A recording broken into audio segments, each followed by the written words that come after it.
Action！一元四角係一個完全虛構嘅故事，但係佢裏邊牽涉到所有嘅人性啦，佢哋內心嘅諗法啦，可以講全部都係事實，亦都可以話係大部分人嘅寫照。我哋希望能夠透過一個引人入勝嘅故事，使到觀眾去重新反思翻佢自己人生當中嘅價值觀，包括係佢哋對時間啦、對人際啦、對工作，甚至係對佢哋自己嘅睇法一個嘅重整。點解會叫做一元四角呢？其實係因為當中嘅男主角啦，Martin 呢個角色，佢喺晨曦島裏邊戒緊毒，佢冇其他同人溝通嘅方法，佢唯一嘅方法同外界溝通咧，就係用手寫嘅信件，可以話係一種最人性化、最原始嘅方法，但亦都係最真誠嘅方法。跟住佢要親手黏一個過4人錢嘅郵票落去，呢個就係一元四角希望表達嘅，就係一種人同人之間最深層、最直接、最真誠嘅溝通咧，就係由咁樣開始啦。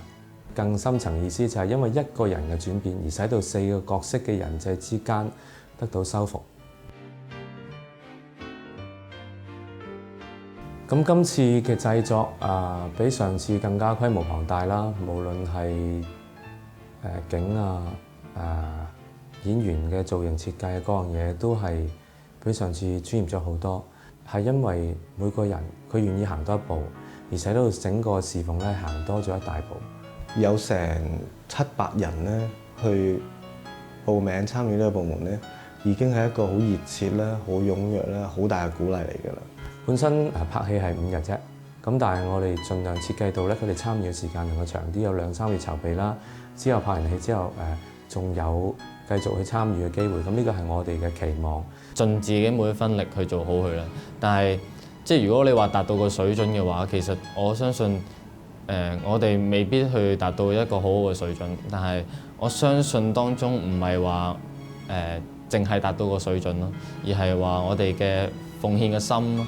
即係唔係話只係嘅技術上邊嘅進心，我哋係屬靈方面都應該進心。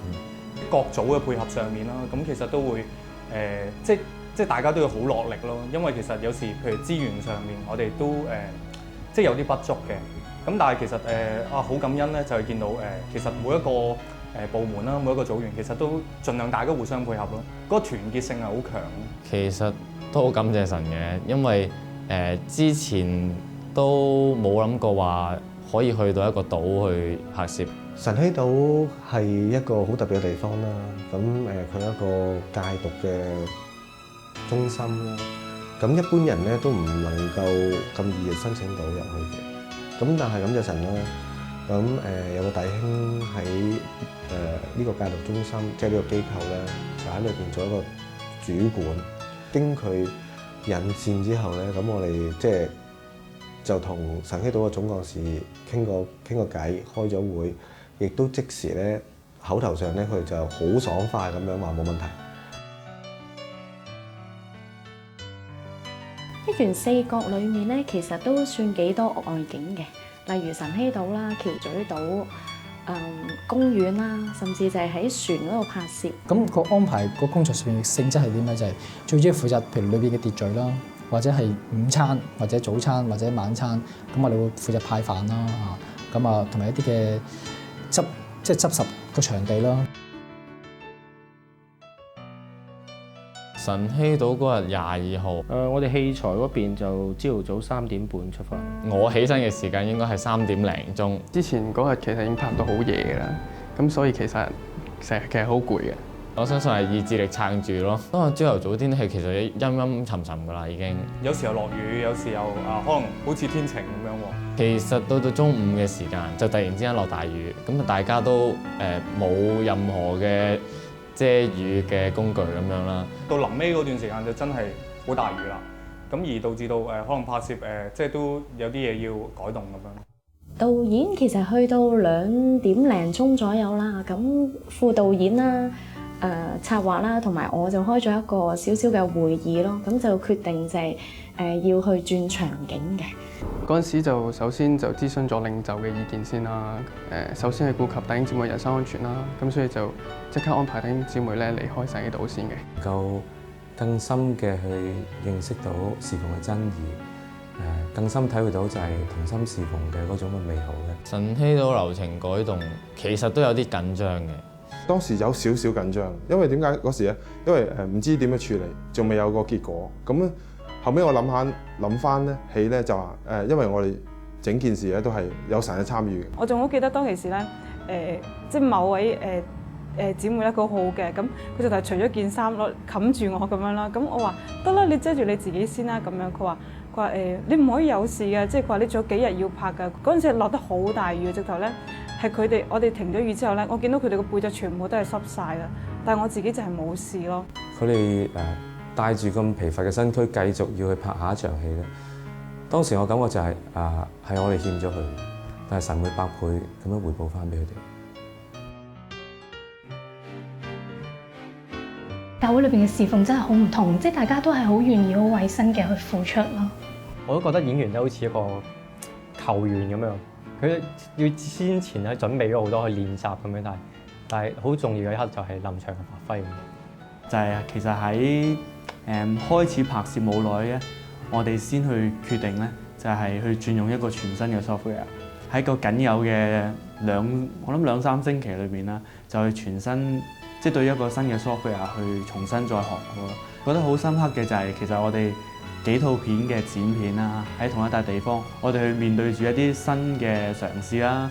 最開心我諗係可以同到唔同層面嘅弟兄姊妹相處，因為如果環顧咧，正常嚟講我哋基本上就好少可以大家一齊咧去溝通，甚至乎傾偈嘅。但喺咁嘅環境裏邊咧，我哋就可以喺唔同嘅層面裏邊都可以同各方唔同嘅弟兄姊妹能夠有一個真正嘅認識咁樣。其實當嗰幾日嘅拍攝嘅當中，其實就係當佢哋自己做完佢嗰 part 好 fit 到自己，再幫埋其他嘅組別嘅時候，其實當中嘅流程真係非常之順利，亦都嗰個嘅氣氛亦都非常之好咯。而呢一樣嘢就係讓我真係好深去感受到一個嘅團隊侍奉嗰種嘅合一同埋同心嘅感覺咯。百幾人一齊喺度侍奉啦，你諗下，即係北京嗰場面係好震撼㗎嘛！即係好似有一場我哋去到碼頭咁樣，其實哇，真係好多人去一齊去做一樣嘢。一套戲嘅誕生其實背後，我哋係帶住一個咩嘅心態？其實我知道係好緊要咯，因為一套電影其實係一個器皿咯，即係容載住嘅就係我哋大家嗰份心咯。相信我哋個成果咧，就真係能夠喺說個聚會裏邊去，即係感動好多人信主。整個侍奉裏邊咧，其實更加重要係神嘅參與咯。我哋都唔及出邊好多嘅，即係一啲電影啦，佢哋幾億咁樣，我哋即係可能少量嘅資源咁樣。如果神冇參與到，咁其實我哋拍電影都冇意思啊。其實我哋都要 keep 翻好一個好嘅心態，就係將榮耀頌讚歸翻俾神。係開心嘅呢個過程好深刻咯。咁真係賺晒啦！我賺咗弟兄姊妹嗰份，見到佢有份嗰份同心啦。更加係好似一個大家庭咁樣樣咯。參與咗電影部之後，我覺得自己嘅擴展能力大咗。咁不論喺體力上啦，喺精神上啦，同埋喺技能上咧，都擴展咗。今次藉咗呢次咧，咁我可以學習同埋改變一樣嘢就係多啲去用唔同嘅演繹方法啦，去同唔同嘅弟兄姊妹能夠有一個真正嘅相處同埋溝通。佢哋雖然覺得自己未盡好似做好少嘢，咁但係其實我哋眼中就好似已經幫咗好多手。其實我會俾個 very good 佢咯。除咗覺得自己所認知嘅，譬如幫人哋嘅服裝啊、髮型配搭之外，其實覺得幫咗別人成功啦，覺得能夠可以祝福到整套嘅電影啦、恰配度之外，其實自己能夠賺到一份成功感咯。咁今次咧就累積咗上年嘅經驗啦，咁好明顯咧喺各方面咧其實都提升咗嘅。咁我哋剪片其實好清楚見到，例如收音組啊、燈光啊，咁其實好多都有好明顯嘅進步。最深刻就係晨曦島拍攝嗰一日啦。咁導演臨時想揾5個臨時演員咧扮晨曦島嘅導遊，係喺大雨嘅情況之下打籃球啦。咁即場啲弟兄就好踴躍想做係啦呢呢啲臨時演員嘅。咁雖然知道一定會成身都濕晒，但係佢哋哇好委身。咁呢個場景令到我覺得好深刻咯。最深刻就係最尾嗰一場嘅佈景，因為嗰場係一個可以話最大型嘅一個嘅 set up 嚟嘅。喺當中用咗250隻蝴蝶啦，用咗20人啦，用咗3個鐘頭一齊去逐隻呢啲嘅蝴蝶咧，去綁喺呢個碼頭上。一直以嚟咧，黃絲帶碼頭咧都係喺腦海入邊嘅，即係未曾係實際見過嘅。咁但係嗰一刻咧，就真係喺我眼前裏面實現咗。200幾隻蝴蝶一齊隨風飄揚嗰個感覺係咪？即係好興奮嘅。如果你係喺當中嘅時候，你會好開心同埋好感動。最深刻就應該係喺晨曦島過嗰一晚咯。咁因為嗰晚過夜要等到第二朝拍日出，咁其實我諗係比較深刻啦。因為可以喺島裏邊過一晚夜咧，同幾個弟兄咧喺夜晚黑裏邊咧，大家喺度傾偈啊，呢種感覺係比較特別咯。咁其實我都喺入邊嘅，咁但係嗰日咧真係見到好多嘢嘅，例如係蛇蟲鼠蟻真係唔少得㗎啦。咁喺嗰晚咧，我就見盡晒呢個世界最多嘅昆蟲喺間房裏面飛嚟飛去，咁啊嗰個都幾深刻嘅。再加上嗰個可愛嘅監製攞個 3G 電話 send 過嚟嘅，佢喺度打緊邊爐，而我哋4個就喺度食緊麵包望住佢。最緊要係喺呢個侍奉當中，佢哋能夠更深嘅去認識到侍奉嘅真義，更深體會到就係同心侍奉嘅嗰種嘅美好咧。真係我哋有一班年輕嘅領袖係興起咯。